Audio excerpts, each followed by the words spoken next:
Hey, what's up, travelers? Welcome into this little video of ours. Thanks for tuning in. Today, I want to talk about cycles, returns. It's mainly going to be like a general perspective of the cycles and returns, and then I plan on doing videos about each return more specifically.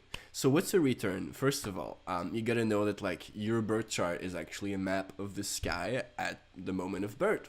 From the location that was input in the chart. So it's, so the horizon usually is at the ascendant.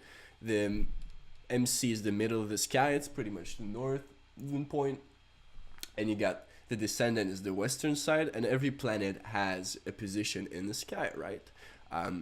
We kind of take a snapshot of that and make a chart out of it, and then we make analogies relating to that, right? But we often forget that yes, the position of the planets and of every angle that we give attention to is important in a birth chart, but we must not forget the story that they are currently going through as far as cycles go, because sure, Mars was at that point, sure, Pluto was at that point, but what was the travels that happened for it to get at that point, I could say, for example, that in my chart, I'm a Pluto in Sagittarius at 0 degrees and 33 minutes at retrograde. So I'm part of the Pluto generation. But after my birth, since Pluto was retrograde, it went back into Scorpio. And then it went back into Sagittarius as it progressed. So, for example, my Pluto in Sag won't be the same as someone who got Pluto in Sag after Pluto went back in Scorpio. Because you kind of gotta look at least that's how I look at it. You kind of look at it as if it was a story, It's like Pluto progressed into Sagittarius, but there was something not quite grasped, or it had to go get a baggage in Sag and come back in Scorpio, do its thing, and then it went back in Sag, so there's kind of like this story that goes with it. Was the moon waning, waxing? Was it a full moon? There's a difference in full moon between was it a waxing full moon or a waning full moon? How close was it to the exact point of opposition, which is 180 degrees? Sorry. So you really got to look at the whole story. Sure, you're born on a, let's say, sun opposite moon, so you're born on a full moon, and you can get a lot of information like that, but there's even more characteristics going in. Was it a full moon during the day? So was the moon seeable in the sky, or were you on the part of the earth where the sun was seen in the sky at that moment of the full moon? Was the full moon waxing or waning? So were you building up in intent? Is the characteristics of your placement building up in intensity up to a point where something finally comes to a full and then overflows and then it starts, So people born on a waxing moon, they're more about, I want to say almost like initiating on a certain current, just like the moon just control the tide, and just like the moon is linked to Cancer, the cardinal sign of water, which initiates on the, so waxing moons, maybe they're more about inputting in energy, building up in intensity. Waning moon, they're more about releasing that and taking the intentions that have been built up and then just giving life to them, and keeping the cycle unfolding like that. So every placement is really important. Okay, so here's an example of some of the things I mentioned, and I'm probably gonna go further in my examples too.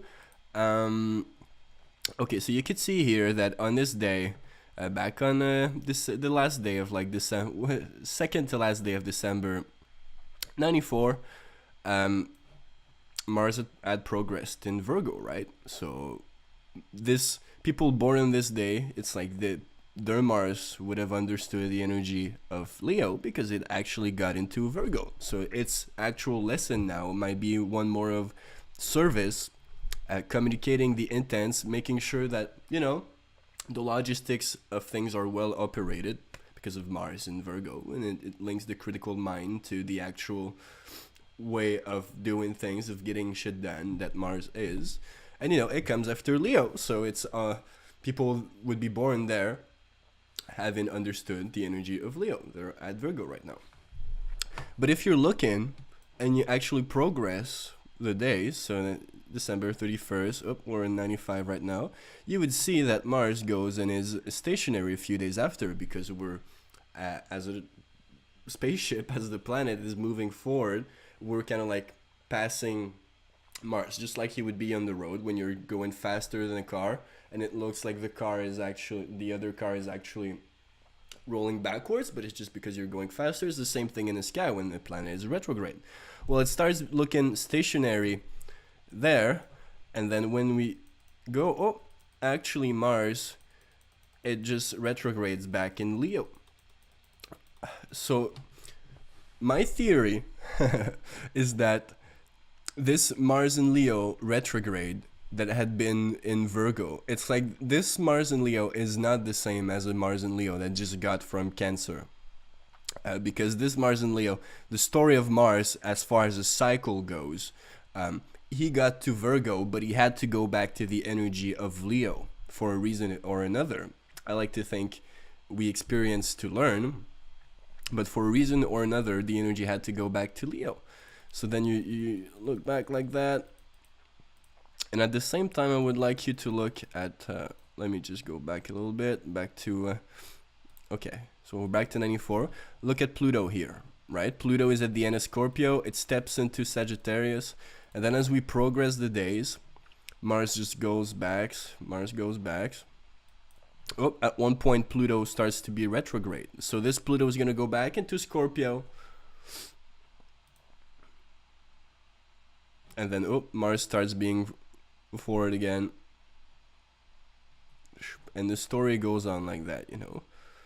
So there are different things you could look. Some things that are important to look at also, I think, is the Jupiter to Saturn square that happens at certain times in the cycle. Sometimes it happens up to 3 times in a row. If one of them goes retrograde, it maybe can go more than 3 times in a row, but I've seen it happen like 3 times in a row, where since fucking Jupiter goes retrograde or Saturn, they just end up squaring each other a few times. So you could see the story going on between them too. I mean, there's a lot of stuff like that to look at, right?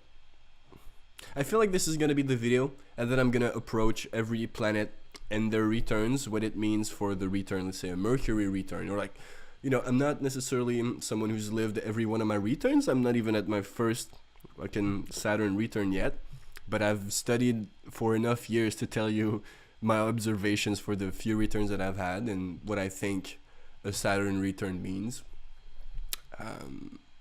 You know, and we'll be discussing that in the next videos. Thanks for tuning in.